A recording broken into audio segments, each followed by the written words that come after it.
میں کسی کی بات نہیں سن رہی کہ تم کسی کی بات نہیں سن رہے. بارے میں فضول باتیں کر رہے ہو, بارے میں الٹی سیدھے باتیں کر لی.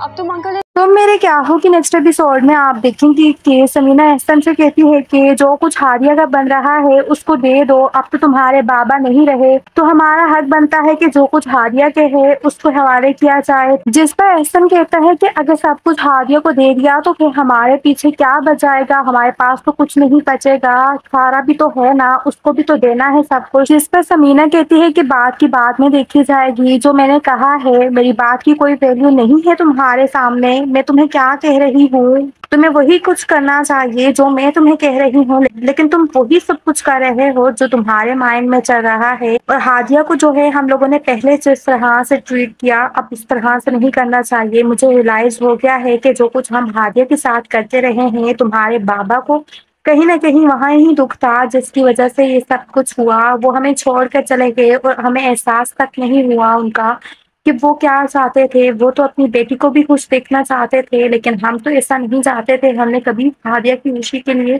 کچھ نہیں کیا, ہر ایک چیز کو ہم نے ویلیو دی سوائے ہادیہ کے. ہادیہ کو ہم نے اس طرح سے غیر سمجھتے رہے, لیکن شوکت کے دل میں تو یہ سب کچھ تھا نا, اس کے دل میں ارمان رہ ہی گیا